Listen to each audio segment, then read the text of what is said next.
memberkati. Mari jemaat Tuhan, kita siapkan hati untuk masuk dalam kebenaran firman Tuhan pada kesempatan kali ini.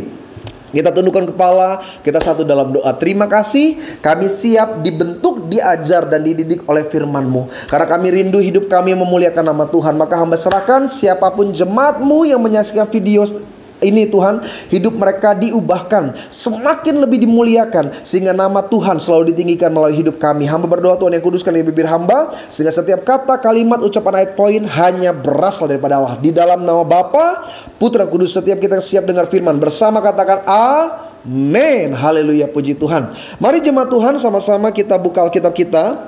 Karena pada kesempatan kali ini saya ingin membahas tentang thorn in the flesh, atau bahasa yang sering kita sebut duri dalam daging. 2 Korintus pasal 12 ayat yang ke-7 sampai dengan ayat yang ke-10. 2 Korintus pasal 12 ayat yang ke-7 sampai dengan ayat 10. Jemaat Tuhan bisa melihat dan ikut membaca karena akan ditampilkan ayatnya di layar ini. Perhatikan pasal ke-12 dari 2 Korintus ayat yang ke-7.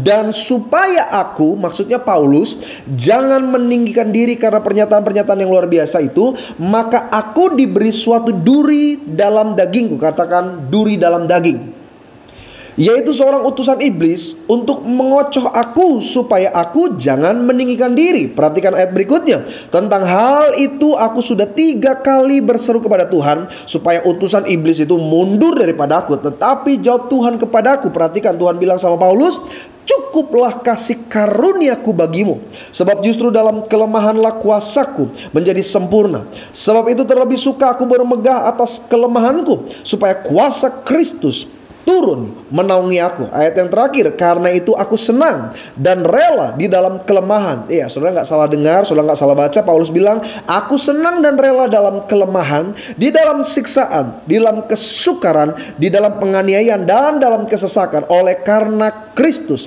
Sebab jika aku lemah, maka aku kuat. Di dalam hidup setiap kita, dalam hidup saya, hidup setiap jemaat Tuhan, perhatikan baik, ada 2 macam persoalan, masalah yang terjadi. Yang pertama adalah masalah yang terselesaikan.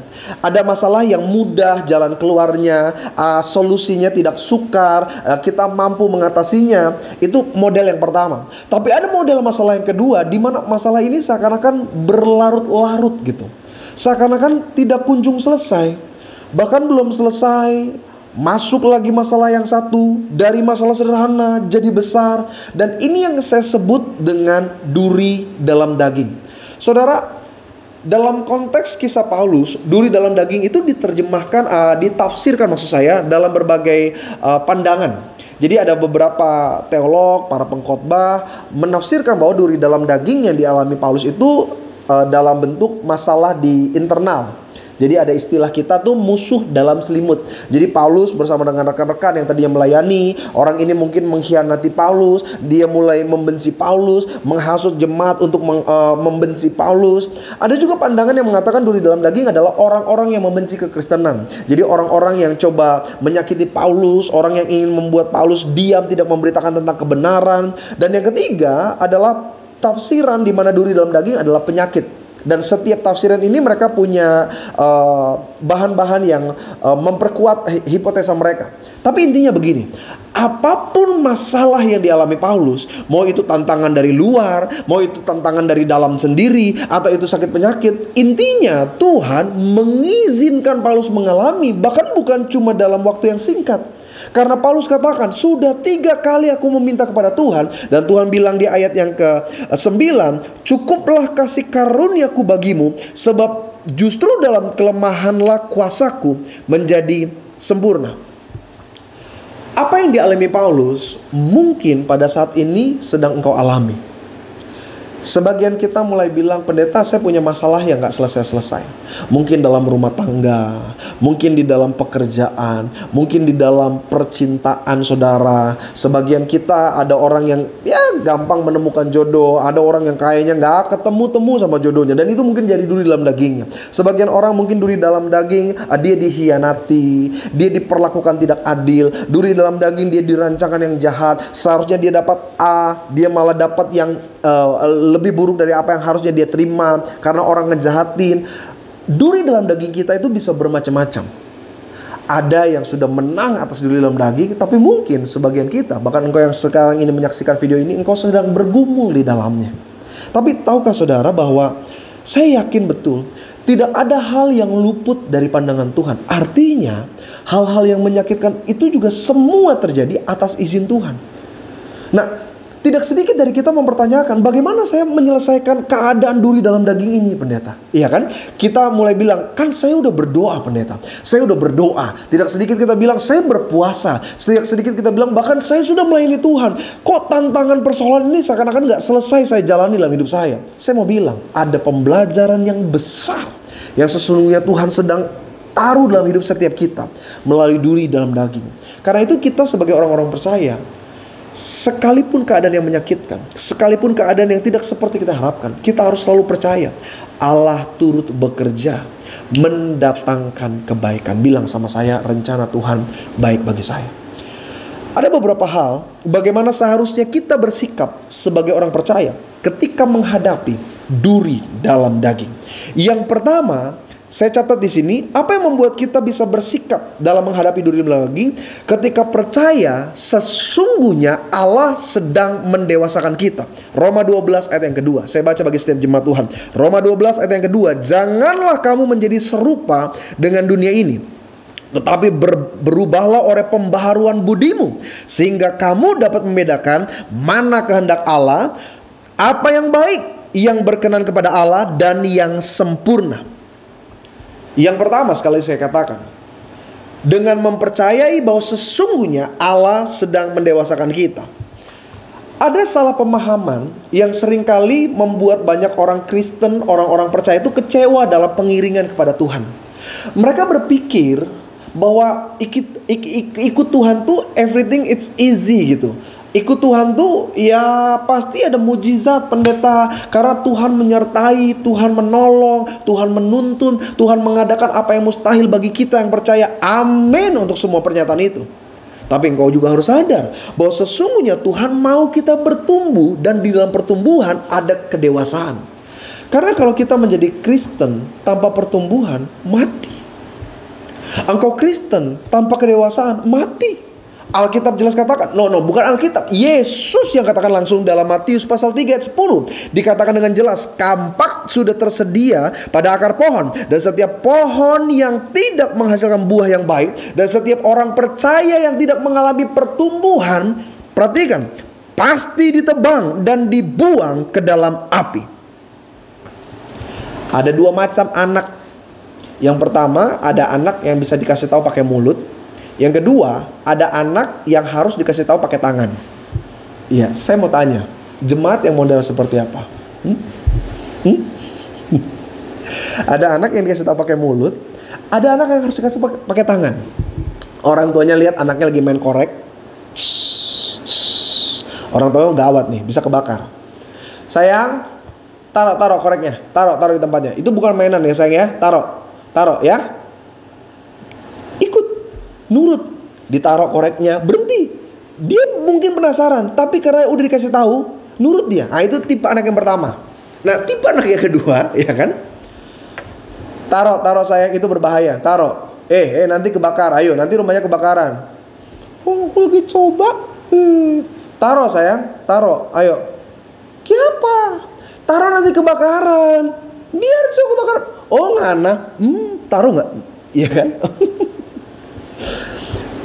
Seringkali ada orang Kristen dengan model yang kedua seperti ini. Kalau model pertama mah gampang lah ya kan. Pendeta khotbah, dia baca firman, ada ayat-ayat firman, langsung mengalami pembaharuan, ya kan? Langsung sadar, iya ya saya harus berubah, saya harus berbeda. Tapi ada model yang kedua. Udah denger khotbah, udah baca renungan, gak ada yang terjadi. Sampai Tuhan mesti remes dulu dalam hidupnya, baru mau bertobat. Saya ingat satu kali ada jemaat Tuhan, ya intinya tentang minyak urapan lah, tentang minyak urapan. Kan kalau di gereja kita tinggal bilang ya, saudara percaya, saudara yang pakai minyak urapan, Tuhan bekerja, Tuhan pakai sarana ini supaya engkau mengalami hal-hal yang ajaib. Percaya dia langsung pakai, ya kan? Tapi ada jenis manusia, jenis jemaat ini, setengah mati. Udah dikasih tahu, diajar, masih gak percaya. Saya satu kali pernah ngalamin jemaat yang model kayak gitu. Jadi saya bilang, Pak, ini minyak urapan ya, minyak berkuasa dari Tuhan. Waduh, dia berargumen segala macam. Seakan-akan dia bahkan lebih pintar dari seorang teolog. Dia lebih paham ayat-ayat dia pakai untuk mematahkan apa yang dia percaya. Disuruh pakai susah minta ampun. Jadi waktu saya datang, dia mau bilang, kau dari mana kau? Saya bilang, ya ini minyak urapan dari gereja segala macam.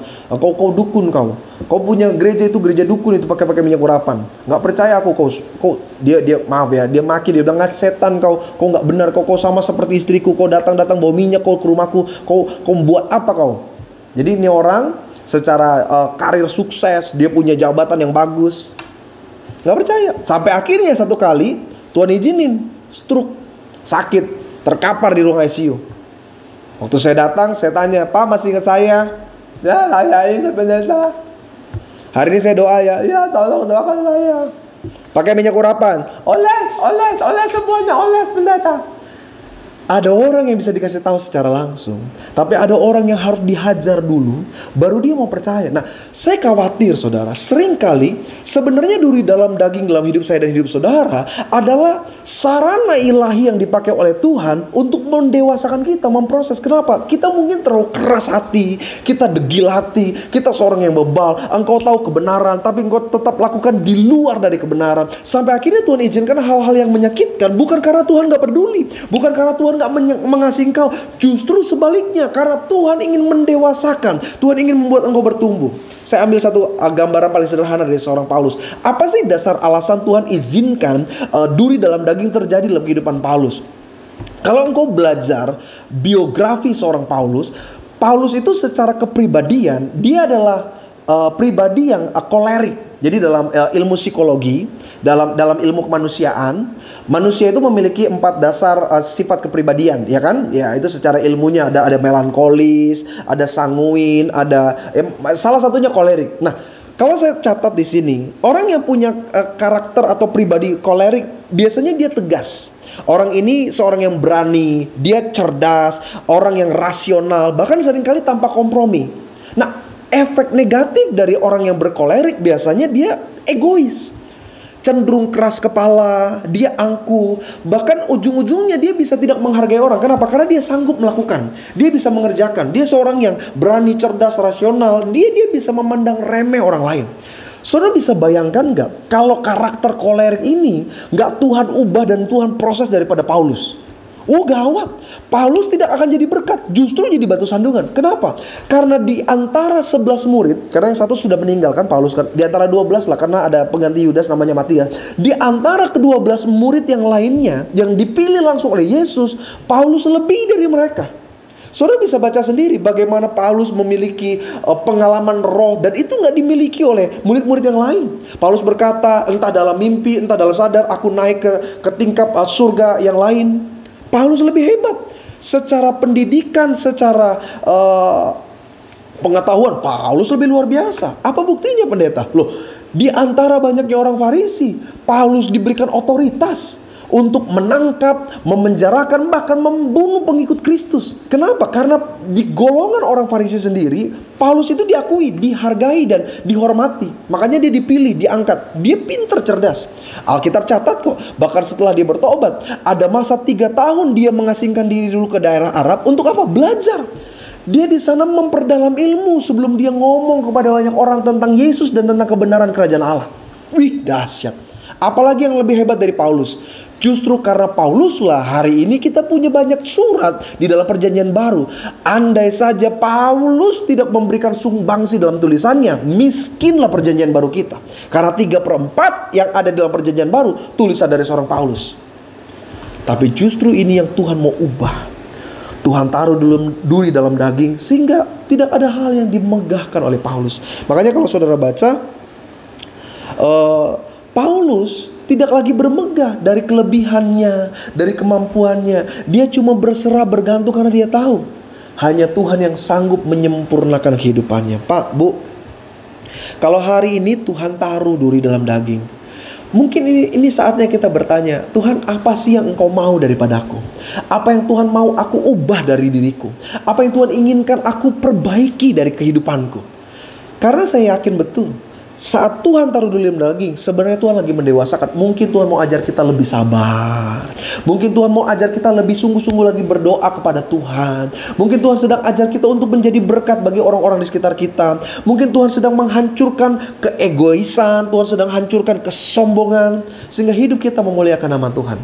Yang kedua saya catat, apa seharusnya sikap kita sebagai orang percaya dalam menghadapi keadaan duri dalam daging. Saya catat di sini, dengan mempercayai bahwa Allah sudah mempersiapkan yang terbaik. Jadi orang bersikap kepada duri dalam daging, dia harus menyadari nih, kalau ada duri dalam daging, sebenarnya Tuhan sedang mempersiapkan yang jauh lebih baik, yang terbaik bagi kita.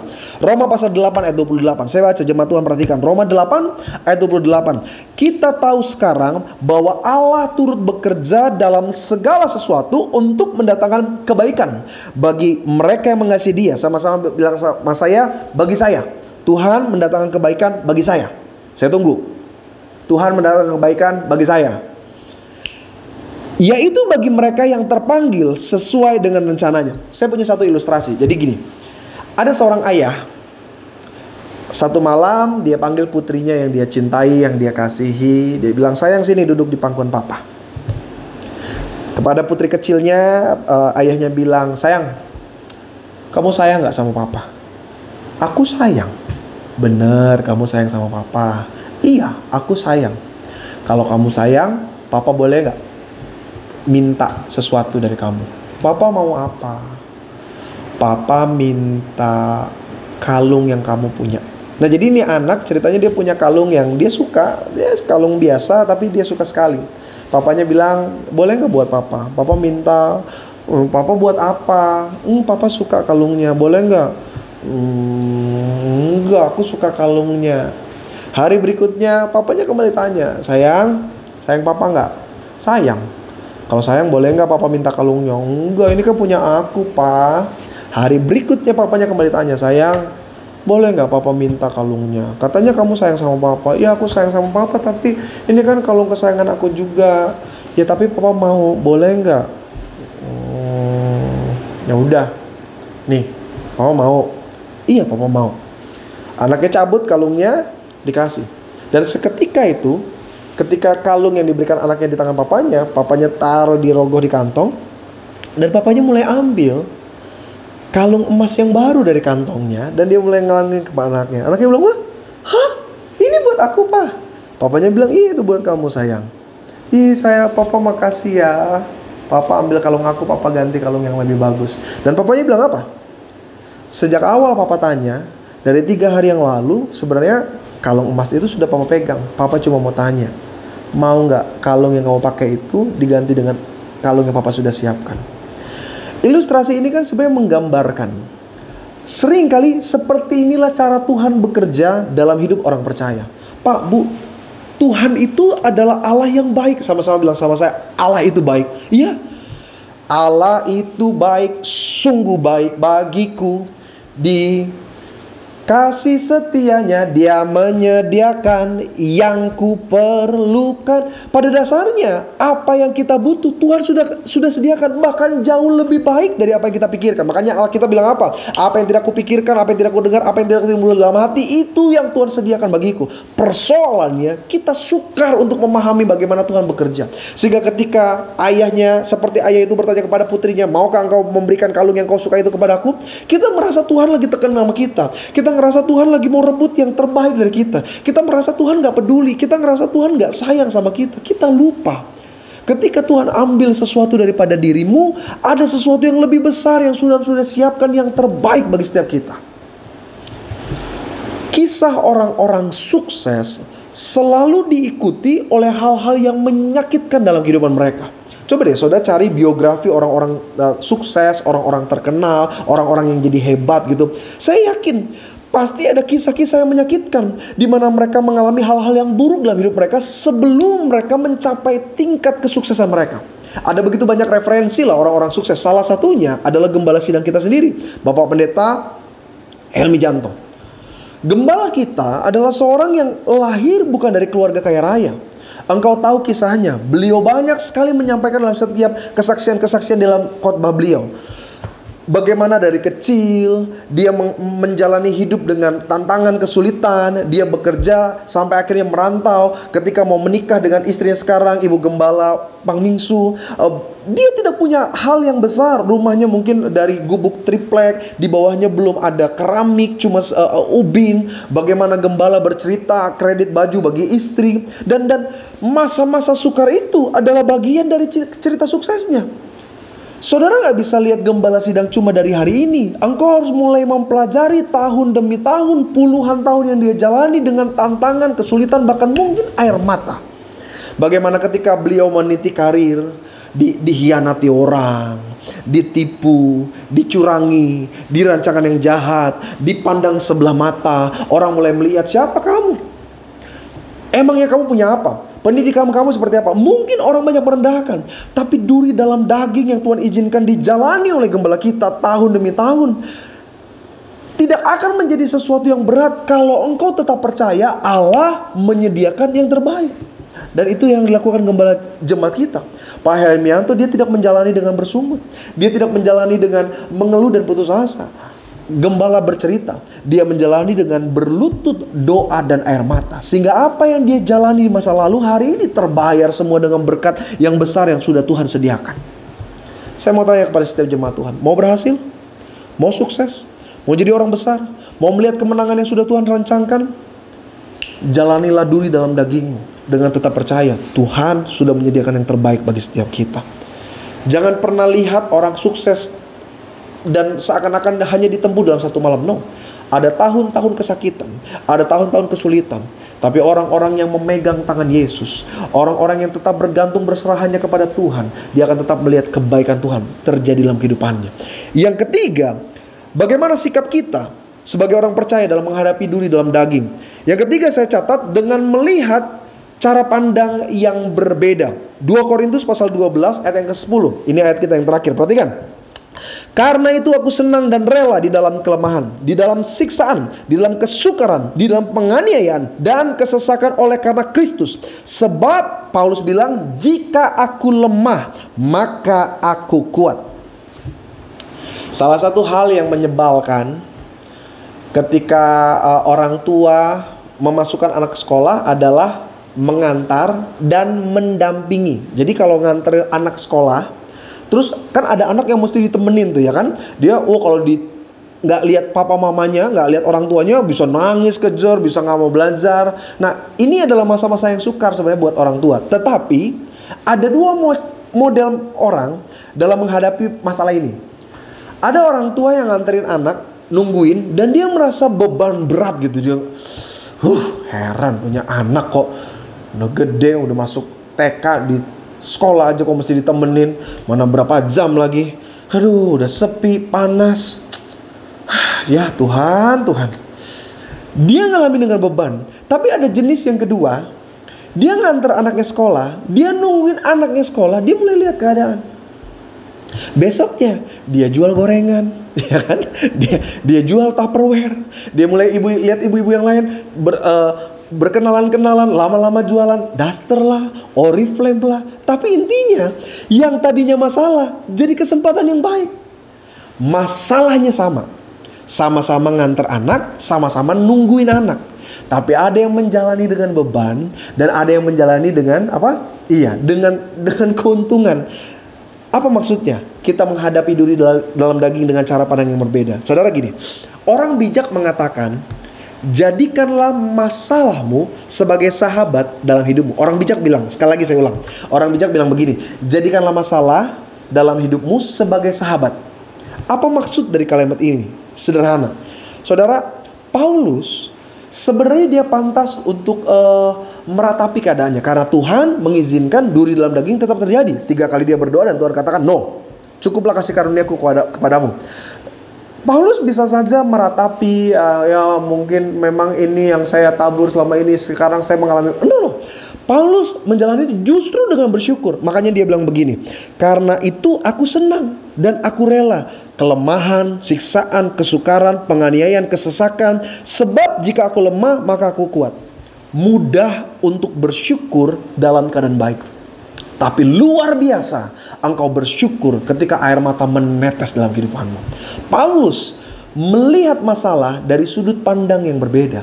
Dia tidak melihat itu sebagai penderitaan, tapi justru sebagai pembelajaran, pendewasaan, sebagai titik perubahan, sebagai sarana ilahi untuk menaruh hal yang lebih baik dalam kehidupannya. Makanya dia bilang, ketika aku lemah, aku menjadi kuat. Dari mana logikanya?